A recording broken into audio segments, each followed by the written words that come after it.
이번 체포동의안 투표 결과를 두고 우리가 얻을 수 있는 것은 분명하다. 민주주의에 대한 국민적 신뢰를 회복할 수 있는 방법은 단 하나밖에 없다. 정직하고 교묘하게 법의 심판을 받는 것이다.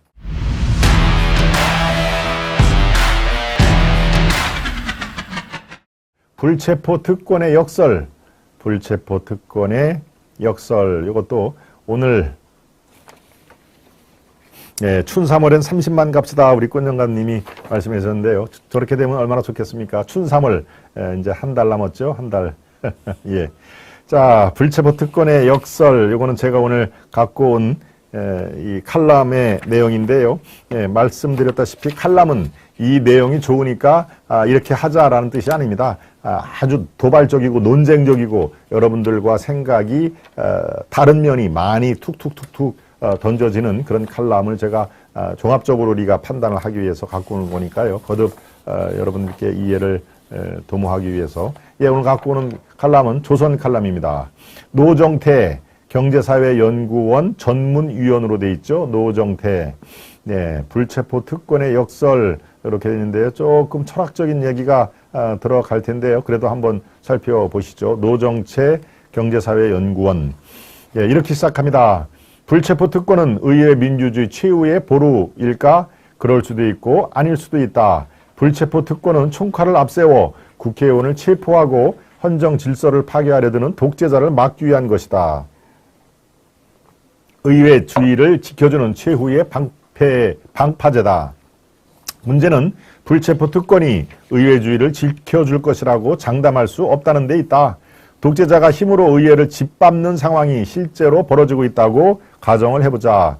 그런 마음을 먹고 있는 상대, 법을 지키지 않기로 작정한 누군가에게 헌법에 보장된 의원 불체포 특권을 존중하라고 이야기한들 무슨 소용이 있겠는가?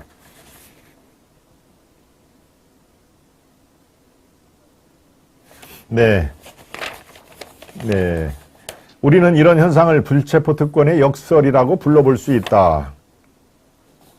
불체포 특권이 존재하고 있는 상황은 헌정 질서가 파괴되는 비상 상태이기 때문에 헌법에 규정되어 있는 불체포 특권으로 헌정 질서를 지킬 수가 없는 것이다.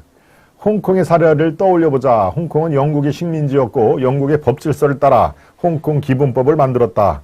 그 속에는 당연히 불체포 특권이 포함되어 있다. 하지만 2019년 홍콩 민주화 운동 이후 홍콩 민주파 야당 국회의원들은 중국 공안에 체포되어 몇 달간 실종되거나 심지어 고문을 당하기까지 했다.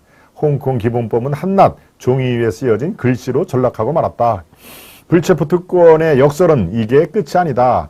반대로 의회 민주주의가 잘 작동하고 있을 때 불체포 특권은 민주주의에 결코 도움이 되지 않는다. 이 부분에 대해서는 다른 나라를 끌어들일 필요가 없을 것이다.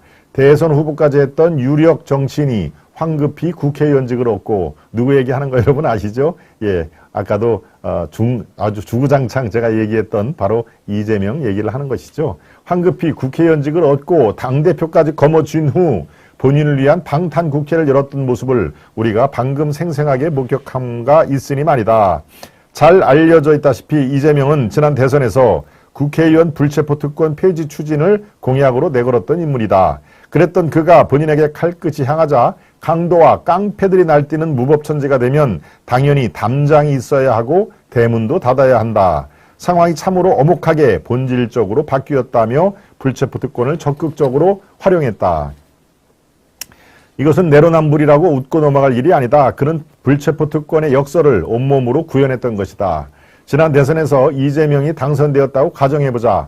검수완박 밀어붙이듯 불체포 특권을 폐지하거나 유명무실하게 만들었을 수도 있다. 이재명이란 사람이 대통령으로서 국회의원을 잡아가둘 권력을 손에 넣기 직전까지 갔다는 소리다. 하지만 그는 낙선했고 불과 석 달 만에 재보궐선거를 통해 금배지를 달았다. 결국 국회는 이재명 체포동의안 전국에 빠졌고 투표 이후에도 국회가 허우적대고 있다. 이런 식으로 돌아가는 정치를 보며 국민들이 불체포 특권과 민주주의에 대한 환멸에 빠지는 것은 너무나 당연한 일이다. 한국갤럽이 전국 성인 1000명을 대상으로 수행한 여론조사에 따르면 불체포 특권 폐지에 찬성하는 응답이 57%로 절반을 넘겼다. 반면 불체포 특권을 유지해야 한다는 응답은 27%에 머물고 있다. 필자는 27%에 속한다. 즉 불체포 특권을 유지해야 된다고 이 칼럼을 쓰는 필자는 생각하고 있다는 얘기죠. 헌법에 못 박혀있는 불체포 특권을 없애거나 축소하는 것은 어려운 일이다. 게다가 위험천만한 일이기까지도 하다. 물론 앞서 말했듯 누군가 헌법을 송두리째 무시하는 초법적 비상사태가 벌어진다면 불체포 특권은 민주주의의 보루 역할을 할 수 없다. 하지만 모든 민주주의가 하루아침에 망하는 것도 아니다. 본인이 대통령 될 줄 알았던 이재명의 의기양양한 발언을 곱씹어보자. 그가 대통령이 되었다면, 그래서 합법적으로 불체포 특권을 약화시켰다면 1987년 이후 지속되어 온 대한민국의 민주적 전통은 심각한 위기에 봉착할 수도 있다. 오늘날 우리가 당장 군사 쿠데타를 걱정해야 할 나라에 살고 있지는 않다. 하지만 어떤 파퓰리스트는 대중 인기 영합주의죠. 네. 파퓰리스트가 정권 통치의 주역이 되는 일이 불가능하다고 장담할 수도 없다. 강도와 깡패들이 날뛰는 무법천지를 대비한 최소한의 안전장치를 포기해서는 안 된다. 네, 이제 칼럼의 결론 부분입니다. 불체포 특권은 민주주의를 지키기 위한 것이다. 하지만 민주주의가 위험하지 않을 때 그것을 남발하면 오히려 민주주의가 위태로워지는 극약 처방이다. 이번 체포동의안 투표 결과를 두고 어떤 해석이 오가건 우리가 얻을 수 있는 교훈은 매우 분명하게 보인다. 이재명 체포동의안 전국을 끝내고 민주당, 더 나아가 민주주의에 대한 국민적 신뢰를 회복할 수 있는 방법은 단 하나뿐이다. 범죄 혐의를 받는 사람이 정직하고 겸허하게 법의 심판을 받는 것이다. 네. 이번 체포동의안 투표 결과를 두고 우리가 얻을 수 있는 교훈은 분명하다. 결론 부분을 딱 한 번 더 강조를 하겠습니다. 이재명 체포동의안 전국을 끝내고 민주당, 더 나아가서 민주주의에 대한 국민적 신뢰를 회복할 수 있는 방법은 없다. 단 하나밖에 없다. 범죄 혐의를 받는 사람, 즉 이재명 자신이 정직하고 겸허하게 법의 심판을 받는 것이다. 네, 이렇게 칼럼의 결론 부분인데 이렇게 될까요? 이재명 스스로가 이렇게 법의 심판을 받게끔 모든 걸 포기하고 좋다. 내가 재판에 가서 나의 결백을 주장하겠다라고 순순히 할 것 같지가 않다는데 문제가 있는 것이죠. 네.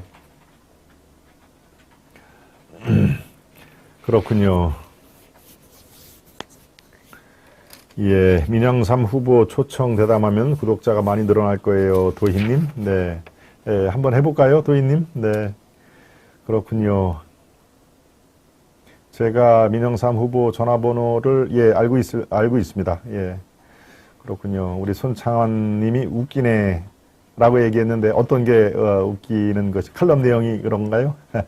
레미제라블 님, 손창환 님. 네. 앞으로 자주 뵙기를 바라겠습니다. 그렇습니다. 불체포 특권의 역설에 대해서 연구원, 정치인이 아니라 이것을 전문적으로 연구하는 연구원의 시각을 살펴봤습니다.